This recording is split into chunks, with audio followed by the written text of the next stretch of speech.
Hello there, this is Cassia. And this is Coden. Welcome to The Up and Hawk, a podcast where we discuss Star Wars, Knights of the Old Republic, as well as everything Star Wars.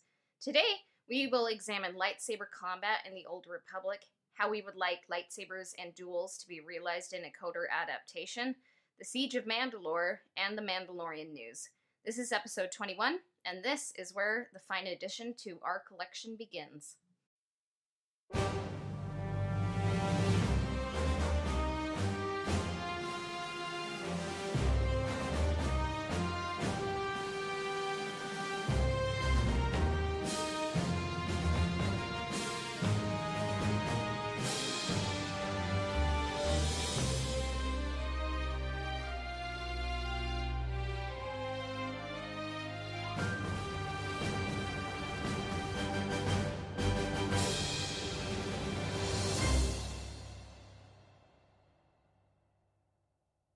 So to get us started off, we asked our listeners, what would you want lightsaber battles to look like in a KOTOR adaptation? Something like the original trilogy, prequel trilogy, sequel trilogy, or SWTOR trailers.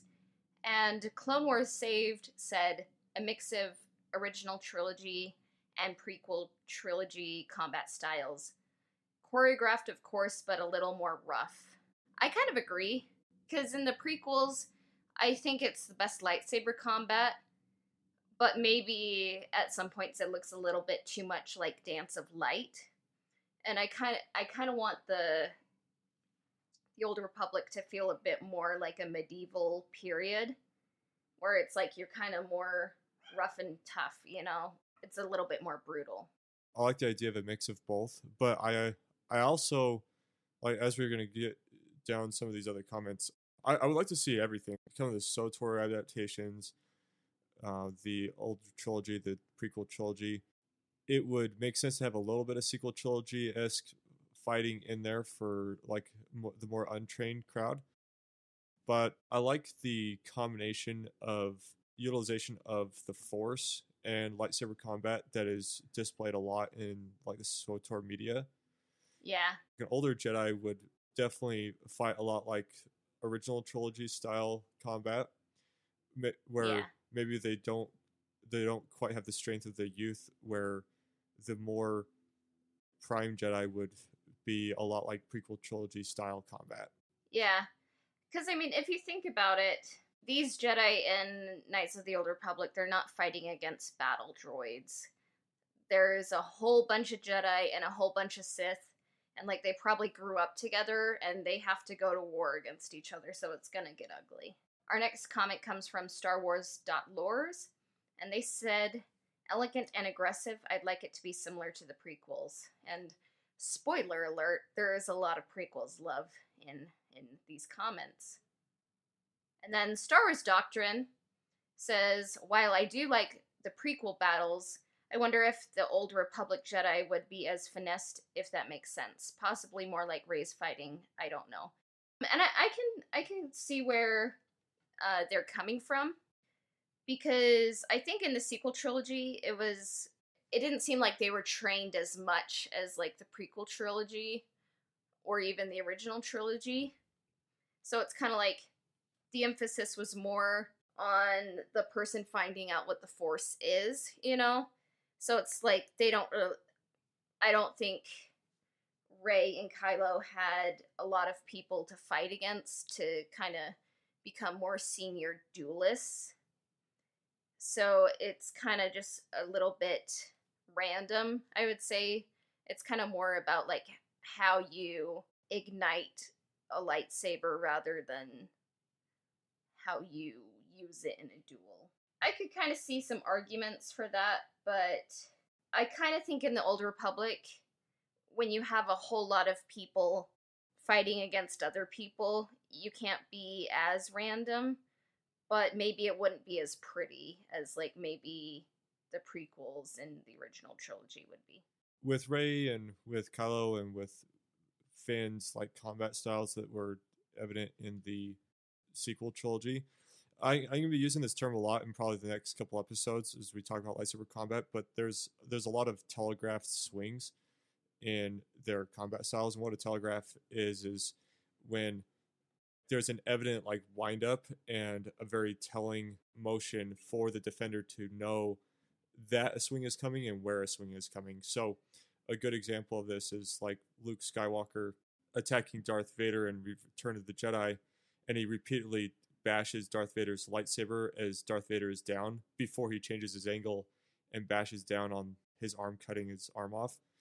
And that's a great example of like kind of this careless and like untrained swing that is not a very finesse swing, but it is a very like powerful swing, and it's typically something very much used by like a rookie Jedi. I think you bring up a good point. The prequels, the stunt master was Nick Gillard, and you had Ray Park in The Phantom Menace, and I think Hayden Christensen was an athlete before he was an actor. It was like he had a choice between becoming like a pro tennis player or an actor, and he chose acting. I think a key is a whole lot of training, and sometimes like cross training kind of helps too. Or you have to have stunt people. Otherwise, sometimes if you kind of insist on like being an actor and doing the scenes, no matter how good or how hard you're trained, it's not as good as a stunt person, you know? That's what I would think too. Galactic Artwork said, I think prequel, but a little less choreographed, and I can agree, like, maybe not as much choreography. Or rather, I think the problem some people have is, like, it's a little too smooth. Because if you watch The Adventures of Robin Hood, and you see Errol Flynn as Robin Hood, dual Rathbones villain, it's probably one of the best sword fights I've ever seen. And I mean, it happened like in the 30s, you know? But it's like you watch that and it's like it's two people trying to harm each other, to kill each other, you know? It doesn't seem like they are like doing a rehearsed dance, you know? And as much as like I love the prequels fights, I think I can see that some people think they're a little too choreographed, and I would maybe want something a bit more brutal, like someone's life is in danger. One thing that comes to mind is you have one end of the spectrum of the prequel trilogy where you're watching, let's say, the Count Dooku and Anakin fight of Revenge of the Sith, and then on another end you're watching like a professional fencing tournament. Yeah. And one you have that choreographed dance that is meant to look like cinematically good, and then the other is just like pure efficiency. And yeah, and that's I think that's a good point. Is I would like to see an adaptation where a lightsaber fight is just brutal efficient, where it's over in 2 or 3 swings. Yeah, that would be cool. And this episode is partially brought to you by Cassia missing fencing because she can't fence right now. So, if you're a fencer, a longer time ago says maybe SWTOR trailers, but it'd be hard to make fights like that in live action. And to be fair, that is true. It would take a lot of stunt work and CGI and just kind of like replacing heads on some actors and actresses' bodies, like replacing the stunt people's heads with the actors. Because I think a lot of that, like, as much as some people can train, I think a stunt person can do it more efficiently and more cinematically and more safely, most importantly. And I mean, I think there's a reason the SWTOR trailers were animated, but I do think, like, I mean, if you watch action movies like John Wick or Deadpool, like, they pull off those action sequences in live action, and I would love to see something, maybe, well, obviously it would have to be probably less gory and less violent, because it is, like, you know, a family movie, but I think you can get more creative with these kind of sequences in like a PG-13 Star Wars movie. SWTOR.meme says, ooh, prequels are SWTOR and same, you know? Yep. Same. So, just a nice smoothie of prequels and SWTOR. We can call it, I don't know, ProTOR or Sweequels. It's sequels with an SW. I don't know. Definitely not a lot of love towards the original trilogy. And I mean, one thing I want to bring up, kind of with my Telegraph comment, is you watch like Obi-Wan fighting Darth Vader, and that fight scene is pretty bland. But if you notice, Obi-Wan fights at the strengths that he has, and all of his strikes, all of his parries are very like calculated and efficient, making it so he didn't die until he wanted to. And that was I think he went into that fight knowing he was okay, and he was going to sacrifice himself. Mm-hmm.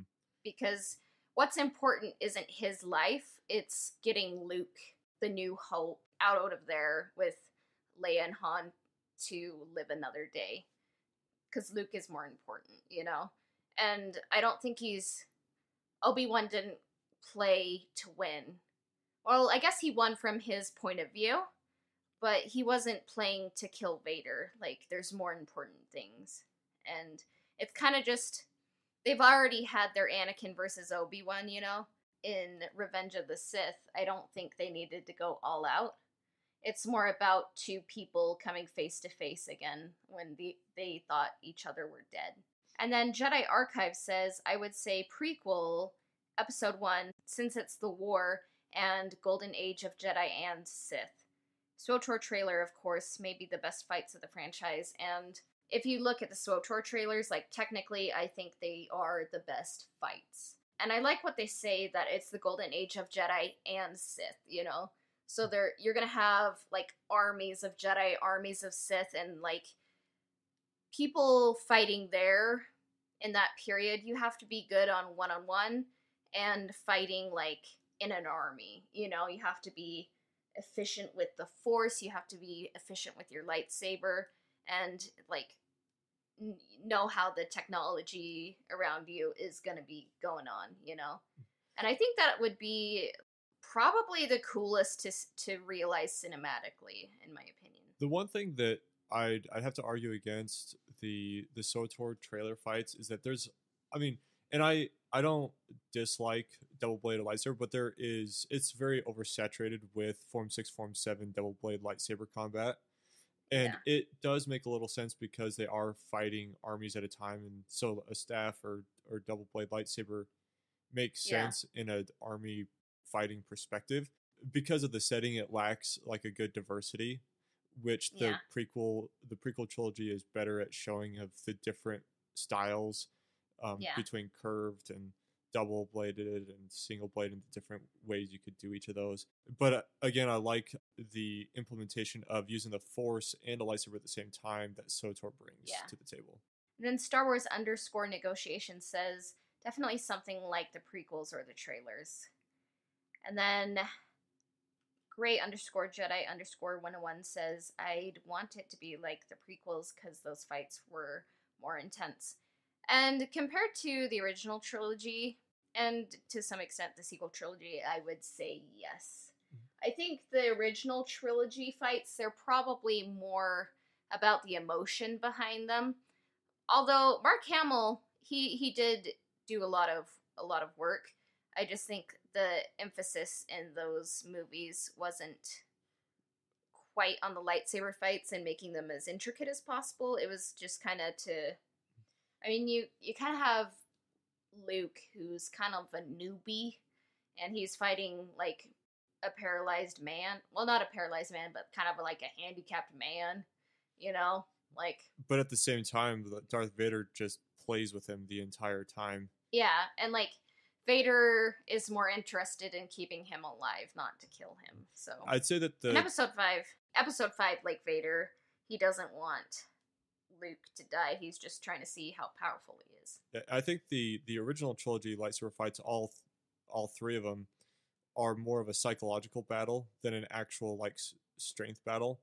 Where I think in Luke's mindset, he's trying to out-strength his opponent, but in Darth Vader's perspective, he's always just trying to just psychologically break down the opponent. Because in episode 5, Luke, I think he thinks he is doing more damage and is more skilled than he actually is. Kind of how we mentioned in like the hero's journey, like there's a point where you kind of have the swagger of thinking you're an adult, but he's not quite at that point in episode 5, but in episode 6 he does get to that point. And then Plex Armory says that he wants one person to take a swing, then everyone waits around for a minute as the other person takes their turn. And I think that must be that's some the true best option. KOTOR. True KOTOR right there. True KOTOR. You know, just do it like how it is in the game. Throw some dice and you might miss. Yeah. Thank you, everyone, for contributing your comments. Here we're going to talk more about like lightsaber visuals and duels in the Star Wars.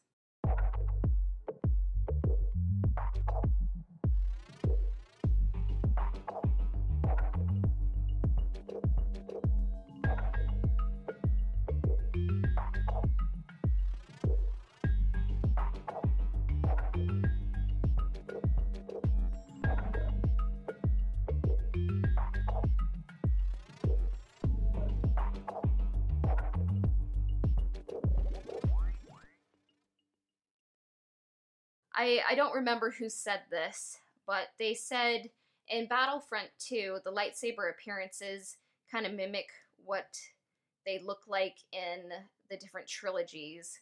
So in the original trilogy, the color, it's kind of pale, and like the end of the lightsaber, it's kind of a rounded edge. And then in the prequel trilogy, it's a bright blade, bright colors, and it has kind of a pointed edge. And then in the sequel trilogy, you kind of have that pale color and sharp edge that the prequel trilogy had. Coden, what would you want KOTOR lightsabers to look like?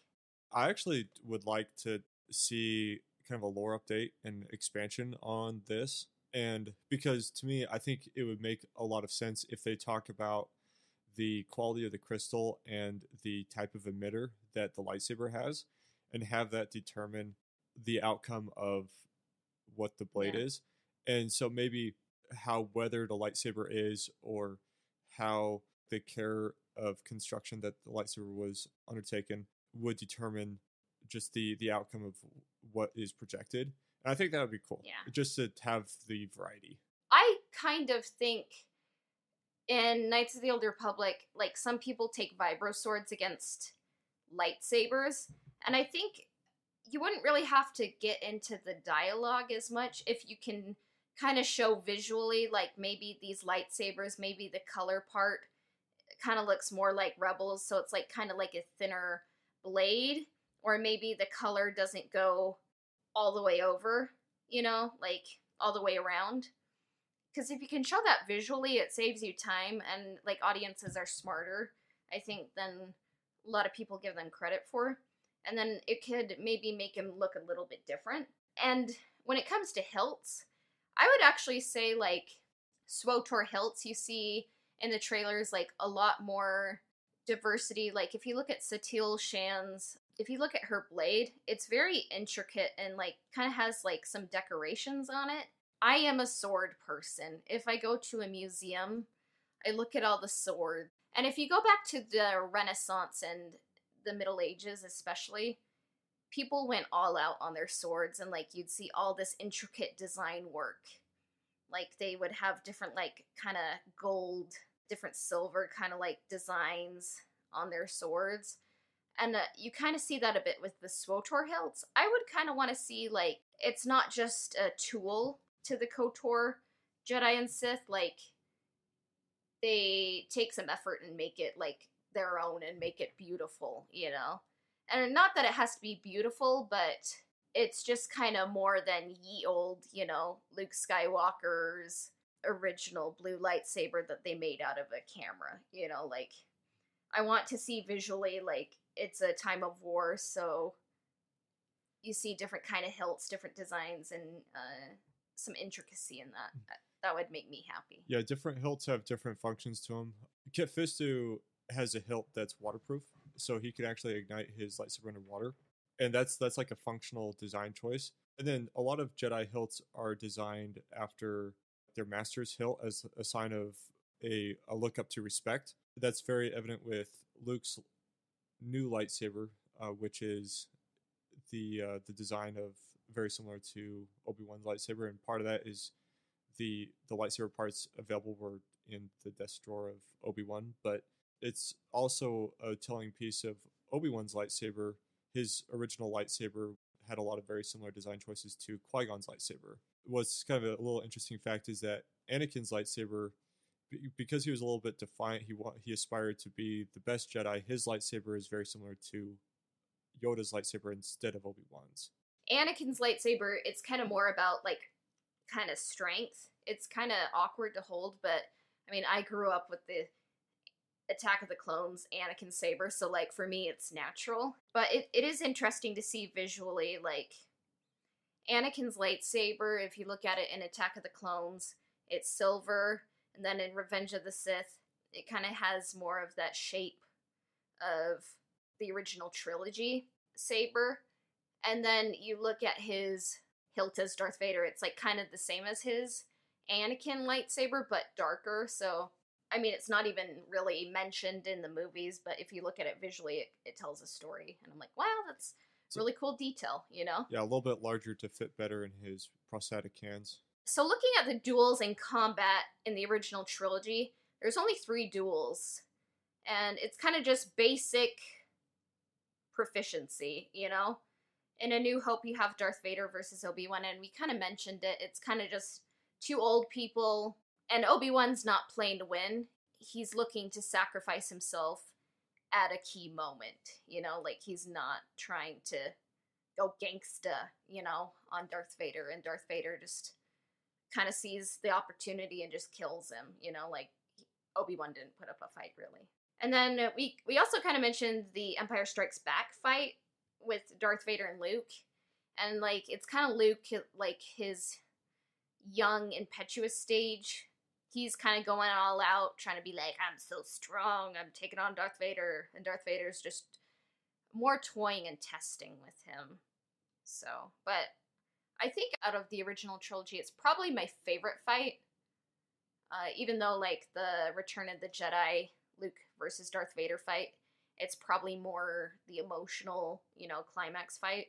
I think there's more of a psychological battle with Empire Strikes Back that makes that fight a little bit more telling than the Return of the Jedi battle. I think the Return of the Jedi battle, I watched that battle actually just recently, just to kind of compare the two. Because it has less of that psychological weight to it. I mean, they have the part where Darth Vader tells Luke that maybe if Luke isn't going to join, they'll just get Leia to join the dark side instead, and that's kind of where the fight gets more accelerated. But it's basically just angry Luke, you know, throwing his lightsaber like a baseball bat at Vader until Vader finally gets tired and Luke cuts his arm off.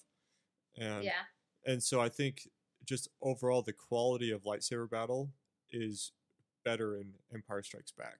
What I do like about the Return of the Jedi fight is that the music gets intense because it's kind of like John Williams saying, like, this battle between Luke and Vader, it's important. It's almost like in the Star Wars universe, like at the level of like a religious rite. So it's kind of like you have a whole choir going, and like you don't know if it's gonna go light or dark, and you're like, is Luke embracing his anger? But then he looks at his hand.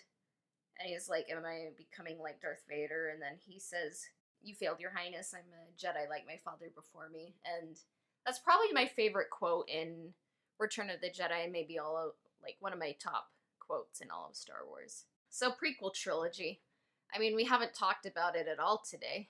This is where you have knights in their peak. And they're kind of uncontested because there's only like, you know, a couple Sith, you know, to really mess with them at first. So it's like you have healthy Jedi who have like trained with other Jedi all their lives, but they're not really fighting to like for their lives against like dark Jedi or Sith. So it's not as brutal, I would say. They're skilled technically, and then maybe it's a little bit more, you know, kind of showy, you know.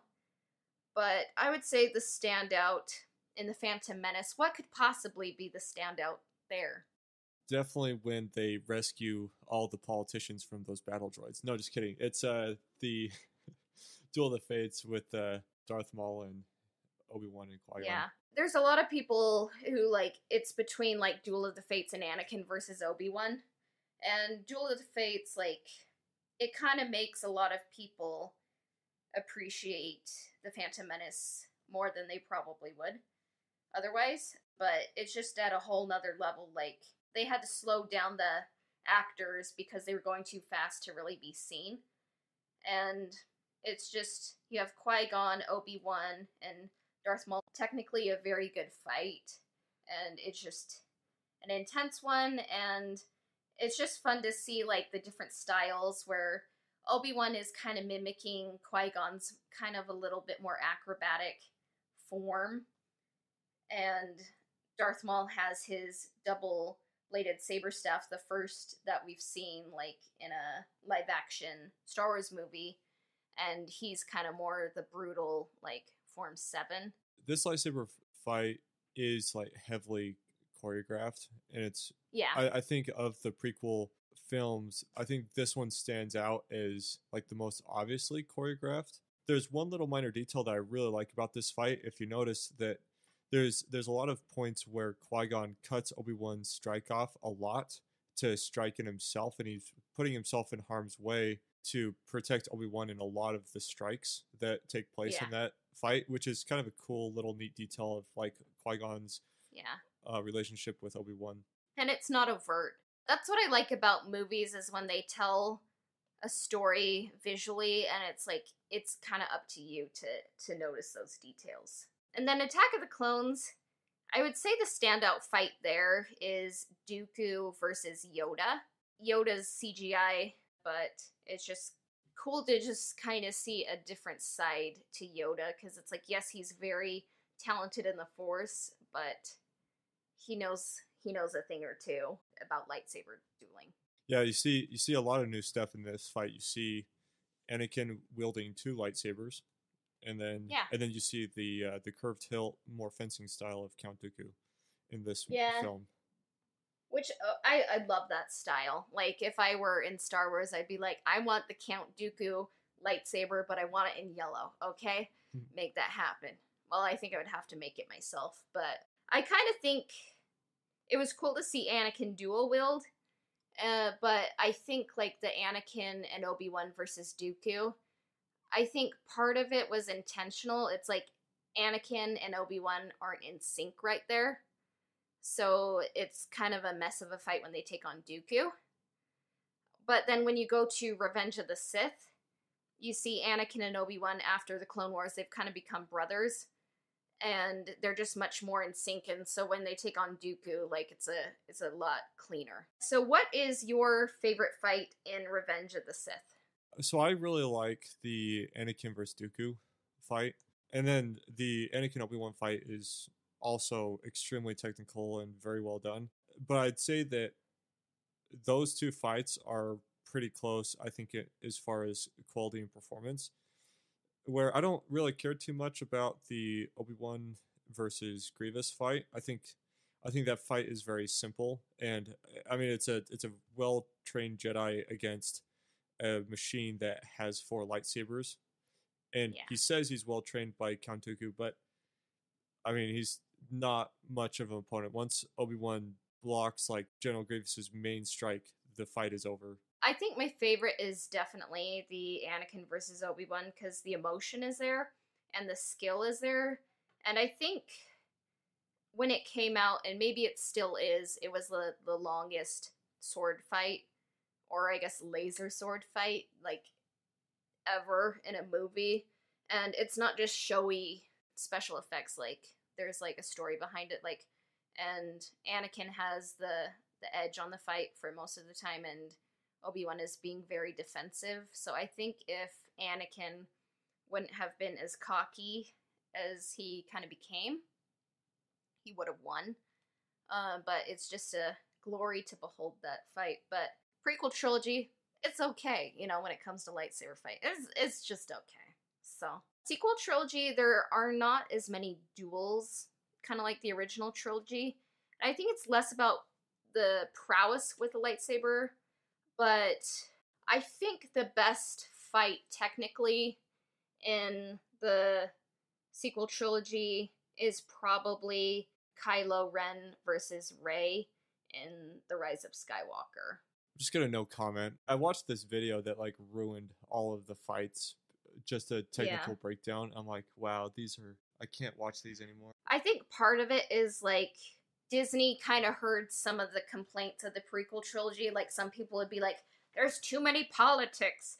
The romance was too much," and then like they'd be like, "The duels were too rehearsed." I will say this about the sequel trilogy. I think Rey's combat style made sense for her proficiency of a lightsaber. I think Kylo Ren's was a lot left to be desired. There's a lot of combat stance choices where instead of holding a defensive guard, he's got his lightsaber just hanging down at his side, completely useless when it needs to be at a defensive ready. If I had to pick one sequel trilogy fight that I like the most, is probably the really quick fight between Kylo Ren and the Knights of Ren, where she hands the lightsaber to him in the Force, and then he's able to finish all those guys off with the lightsaber, which it's not technically a lightsaber fight, but I think that's the best use of a lightsaber in the sequel trilogy. And then The Force Awakens, I didn't really love the fight between Rey and Kylo. I think my favorite lightsaber fight in that was actually Finn versus Traitor, the stormtrooper. I'm sure he has a name, but everyone calls him Traitor. I think Finn could have pulled off a little bit more of a natural sword proficiency. Yeah. And so I do think, and he's a big Star Wars fan. He probably played a lot with lightsabers growing up. It was a really missed opportunity not to make Finn, I think, a Jedi, like, overtly. Yeah, I think he seemed more comfortable using the lightsaber than Rey was. But yeah, we've discussed the different trilogies. Now we can dive into the SWTOR trailers. But first, let's take a brief break.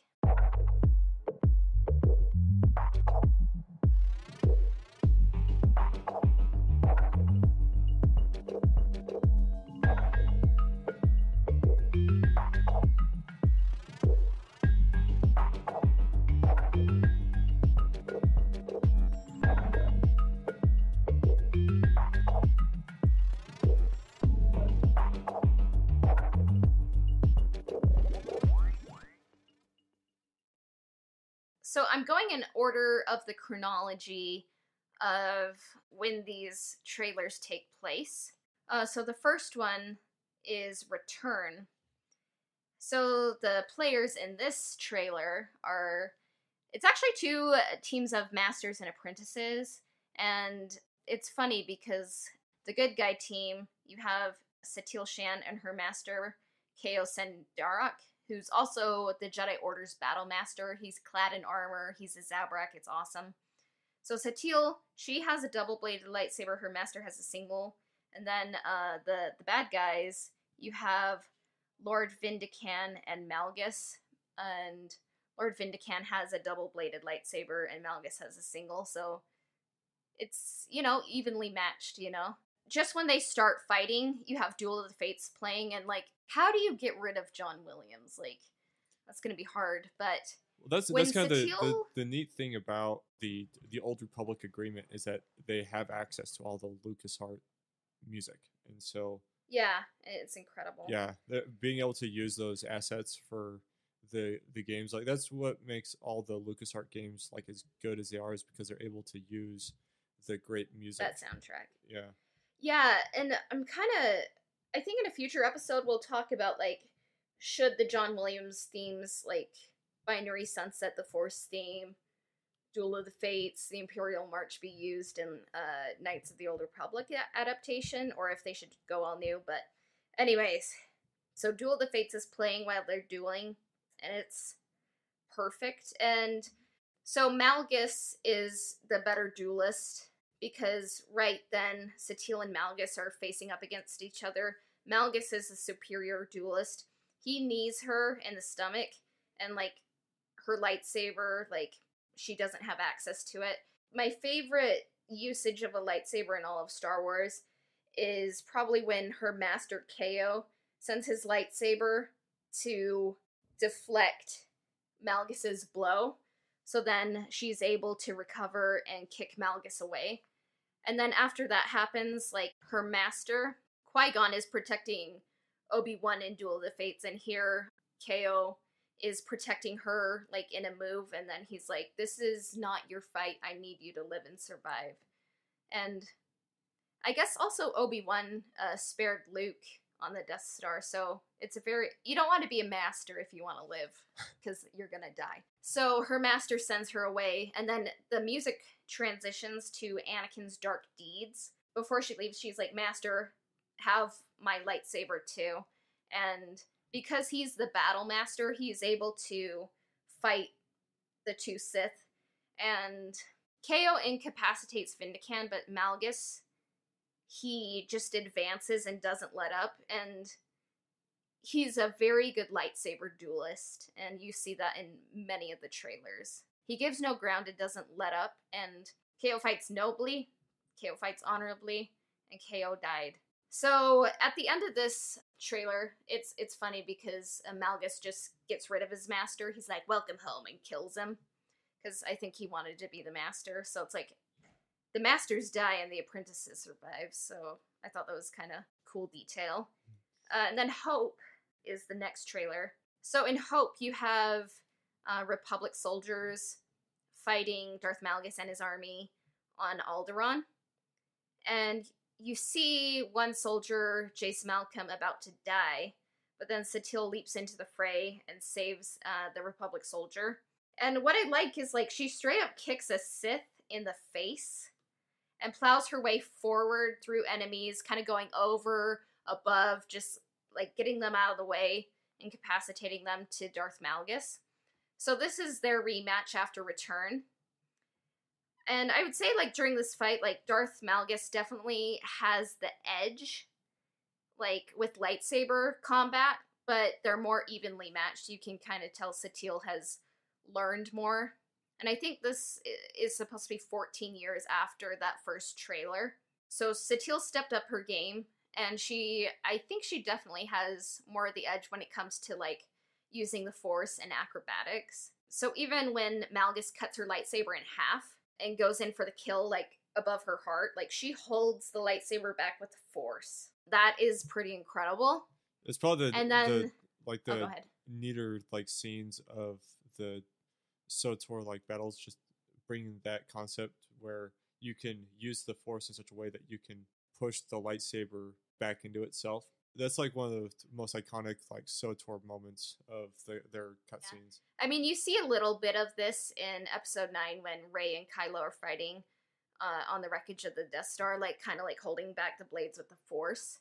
But, yeah, so Jace Malcolm comes back with a grenade and kind of scars Malgus's face, and then Satele forces him into a mountain, and the boulders just rain around him, and it ends up being a victory for them. So it kind of shows, like, even if, like, you can't beat someone in a duel, like, in Star Wars you have the Force too, and also technology, so you just have to live to fight another day. And then Deceived, I think this was the first trailer that came out, but I didn't realize this wasn't the first chronologically until I did some more research. But in Deceived, you have Sith coming into the Jedi Temple, and so you have an army of Jedi versus an army of Sith.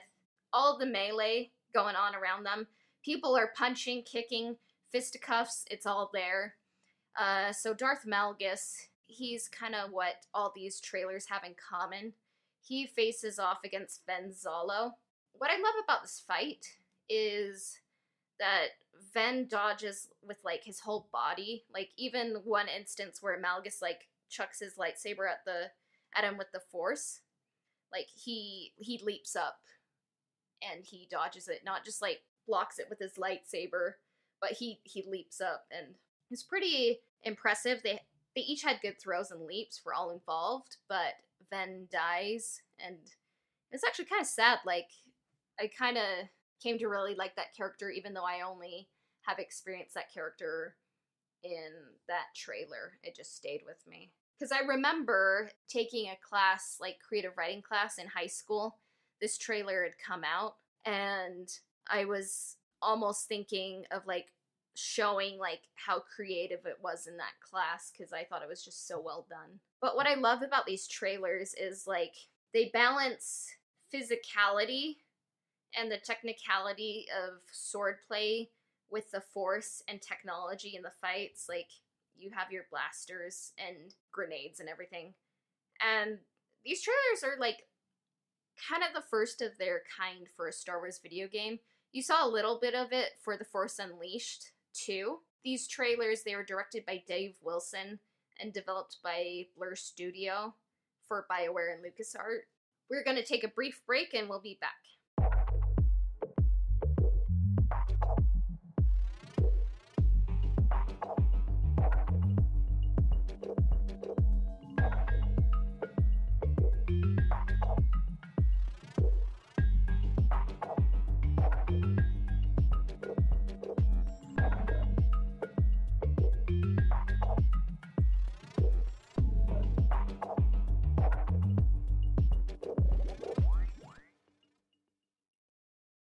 So after we've kind of examined lightsaber combat in all of the trilogies and the SWTOR trailers and like what our viewers want, this is going to be us kind of taking all of that and saying what we would want it to look like, what we would want lightsaber combat to look like in a potential KOTOR adaptation. And I just remember this quote from Kreia in Knights of the Old Republic 2. And she says, if you were to face an ancient Sith Lord in combat, you would learn that we are as children playing with toys compared to the prowess of the old masters. Because, I mean, nowadays, like, people, we don't really fence anymore, you know? Even if we were trained in combat and fencing and HEMA, or any of the other martial arts, I think if you were to go back a few centuries and duel someone, you would probably lose, because your life doesn't depend upon, like, for the most part, like, our lives don't depend on our skill with a blade, you know? And that's just kind of what I think of is, like, Knights of the Old Republic is their medieval period. And with the Knights of the Old Republic era, with the Old Republic, the rule of two doesn't exist yet. You have a whole lot of Jedi and a whole lot of Sith. It's not like they're fighting against battle droids or like General Grievous in the Clone Wars, and you're not fighting against the occasional Sith or Dark Jedi. But these Jedi, when they're fighting Sith, it might be someone that they used to train with as Jedi, and the Sith had fallen to the dark side. So you kind of have that interesting layer of, like, you're not only fighting like another thinking human, but you're fighting an army of them, and they might have been people you grew up with, you know? I like the different type of combat that we would see in the Old Republic, where we have seen Jedi versus Sith as like small capacities. We've seen Jedi against droids and armies against droids. So this type of adaptation would be neat to see an army of Jedi versus an army of Sith. It just kind of brings it more of like a Lord of the Rings or like Game of Thrones battle style to the story, which would be a kind of a cool element, cool adaptation. Yeah, it would be a cool spectacle, like seeing that cinematically. If you do it right, it could look like a Renaissance painting in space, and it would be amazing. Because as I've kind of said, like, for me, I'm a big fencer, big sword person. When this is over, one of my goals is actually to forge a sword. So I kind of see Knights of the Old Republic, this era, it's the medieval period of Star Wars. I would see it being much more brutal. The martial intensity would have to be upped. And it would just be very fun to see. That's what I would hope for, you know? So let's take a break and we can talk about Clone Wars and The Mandalorian.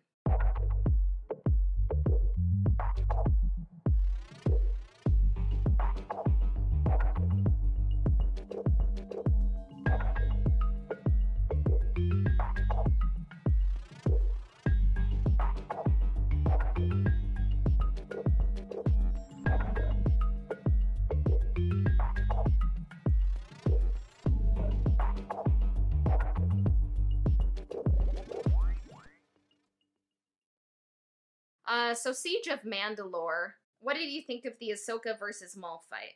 I thought it was really cool. Darth Maul, he's expecting Obi-Wan to show up with Anakin, and he's expecting to probably fight both of them. But what he finds instead is they've sent Ahsoka Tano, and so he kind of sees the opportunity to maybe to like recruit an apprentice or to recruit somebody to basically go out and do his work for him. And he tries to take it, but Ahsoka kind of like sees through what he's saying and decides to confront him and fight him, and so he has to defend himself, but also fight back, go for the kill instead of go for the capture. I don't know what it is about like Darksiders, but like you have Vader, you have Kylo, and Maul reaching out to Luke, Rey, and Ahsoka, saying, "Join me, and we can end this." It would just be cool to see someone join. And I mean, Ahsoka was about to join, but then she's like, "What do you want with Anakin?" And he's like, to kill him, because he's gonna be the next, Sith. And she's like, "What? That's totally not gonna happen." And little does she know. It does. Little does she know. It makes sense for them to fight, It is kind of an interesting fight because she's not bound to the Jedi ways anymore, so she can kind of be more open. I think there was more emotion going into that fight than I thought there was going to be. There's just this fight through the mocap and the superior animation. It's probably the best in all of Clone Wars and one of the best duels in all of Star Wars, I would say. And it was cool to see them fighting on the rafters, especially up above the capital of Mandalore. So much more emotional than I thought. Now I want to know what happens to Darth Maul, because he was captured and shipped off by Rex and his battalion with him. And now I'm like, well, now I want to know how he escapes. I think things are going to go awry with Order 66. If Order 66 didn't happen, Maul would have been taken into justice, but I think he's going to escape during it. But I don't know if clones see Maul as a Jedi who needs to be exterminated, or if it's just Jedi. But even though technically Ahsoka's not really a Jedi, I think she's still going to be attacked by clones. But it'll be interesting to see what happens. Ahsoka and Rex came about in the Clone Wars, so I think in the next episode we're going to see Order 66 happen, and then kind of the fallout from that, and then you have to tie a nice bow on the series and maybe end with a bit of hope. So I have no idea what's going to happen, and I like that. It'll be interesting to see how this ride concludes. The final episode of Clone Wars is going to happen on May the 4th. That is earlier, which I like, because it makes May the 4th special this year, because I don't think there's going to be as much happening, But what I hope is, May the 4th isn't the episode where all the Jedi die, because I don't want to see all my favorite Jedi die on Star Wars Day. That would be a little bit of a bummer. I mean, it's going to be a bummer no matter what, but that's what I'm hoping for. All right, this has been Cassia. And this has been Coden. You can find us on Instagram at Ebonhawk Podcast. And you can email us your comments and questions at ebonhawkpodcast@gmail.com, as well as you can follow the Twitch channel, twitch.tv/CodenBond. Streaming Thursday evenings, anywhere from 6 to 7 p.m. Mountain Standard Time, usually stream for about an hour or two. One other item we wanted to add in here is a quick announcement, is that we are going to be closing down SoundCloud as a distributor. So everyone that has been using SoundCloud to listen in, we invite you to search for the Ebonhawk on any of the other major streaming platforms. Again, that's mainly iTunes, Spotify, Google Play, or etc. This last day for SoundCloud will be June 15th. So if you notice we stop uploading, now you know. With the update to moving our podcast to Spotify and various other streaming platforms, we are updating our iTunes link especially. And so for all of our iTunes viewers, we want to make sure that we get you guys moved over to the new link, because we'll no longer be refreshing episodes to the old iTunes link. And we'll have the new link posted with our Instagram post, and it's also available immediately on Twitter. So if you want to go to that Twitter post, that's just at CodenBond for Twitter. We'll also have the link available on Instagram to refresh your follow. on iTunes. And our intro and outro themes were composed by Alistair Shoreman. He can be found at alistairsounds.wixsite.com/alistairsounds. Our transition music was composed by Christian Walker, and he can be found at christianwalkermusic.com. This has been episode 21 of The Ebon Hawk. May the Force be with you. We will be back soon. Bye for now.